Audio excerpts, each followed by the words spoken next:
Tata WP RCB women's versus DC women's match preview అయితే ఇద్దాం ఈ వీడియోలో. సీజన్ 2 ఫైనలిస్ట్ చెప్పుకోవచ్చు ఇద్దరు కూడా. సో ఈ మ్యాచ్ అయితే డివై పార్టీ స్టేడియం లో జరగబోతుంది. సో టాస్ విన్ అయితే చేజింగ్ తీసుకుంటే బెస్ట్ ఉంటది. ఆర్సీబీ ఉమెన్స్ అయితే చేజింగ్ లో చాలా బాగా పర్ఫార్మ్ చేస్తున్నారు. మరోవైపు DC ఉమెన్స్ చూసుకుంటే 3 మ్యాచ్ ఆడితే 3 మ్యాచెస్ కూడా చేజింగ్ చేసిళ్ళు.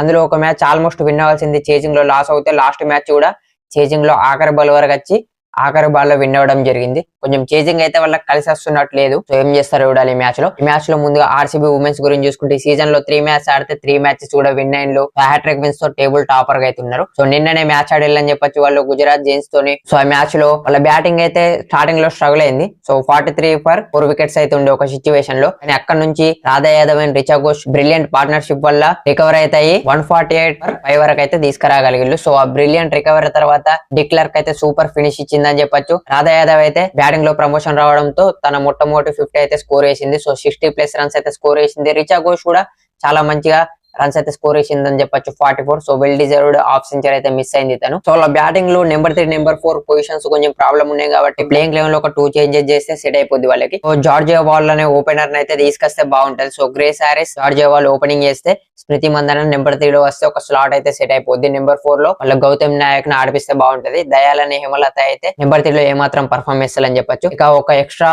ఓవర్సీస్ ప్లేయర్ వచ్చింది కాబట్టి బౌలింగ్ లో లిన్సీ స్మిత్ ని తీసేసి ప్రేమ రావత్ తీసుకొస్తే బాగుంటది. లిన్సీ స్మిత్ పెద్ద ఇంపాక్ట్ అయితే చూపెట్టలే. చాలా ఎక్స్పీరియన్స్ ఉన్నప్పటికీ లాస్ట్ మ్యాచ్ లో కూడా 2 ఓవర్స్ వేస్తే 27 రన్స్ అయితే ఇచ్చింది. జార్జియా వాల్ ని తెచ్చి బ్యాటింగ్ స్ట్రాంగ్ చేసుకుంటే సెట్ అయిపోద్ది వాళ్ళ ప్లేయింగ్ 11. బౌలింగ్ లో అయితే లారెన్ బెల్ సూపర్ గా పర్ఫార్మ్ చేస్తుంది. లాస్ట్ మ్యాచ్ లో ఫస్ట్ 2 ఓవర్స్ లో 22 రన్స్ ఇచ్చినప్పటికీ నెక్స్ట్ 2 ఓవర్స్ లో జస్ట్ 7 రన్స్ ఇచ్చి 3 వికెట్స్ అయితే తీసింది. శ్రేయాంక పాటిల్ అయితే సూపర్ పర్ఫార్మెన్స్ ఇచ్చి లాస్ట్ మ్యాచ్ లో 5 వికెట్ ఆల్ కూడా తీసింది. రాధా యాదవ్, అరుంధతి రెడ్డి ఎకనామికల్ గా బౌలింగ్ వేస్తూ మంచి సపోర్ట్ ఇస్తున్నారు. డిక్లర్ కూడా బౌలింగ్ లో బాగా పర్ఫార్మ్ చేస్తుందని చెప్పొచ్చు. ఆర్సీబీ అయితే విన్నింగ్ కాంబినేషన్ ఎక్కువ మార్చారు. ఒక 2 చేంజెస్ చేస్తే సరిపోతాయి. మరోవైపు DC ఉమెన్స్ గురించి చూసుకుంటే షఫాల్ వర్మ లాస్ట్ మ్యాచ్ లో 30+ రన్స్ స్కోర్ చేసినప్పటికీ కొంచెం టైక్ రేట్ ఇష్యూస్ ఉన్నాయని చెప్పొచ్చు. సో లారా వాల్వరేట్ పర్లేదు. మెయిన్ గా వాళ్ళ వికెట్ కీపర్ బ్యాట్స్మెన్ లీ అయితే సూపర్ గా పర్ఫార్మ్ చేస్తుంది. 3 మ్యాచ్ ఆడితే 3 మ్యాచెస్ లో కూడా 50+ స్కోర్స్ అయితే స్కోర్ చేసింది.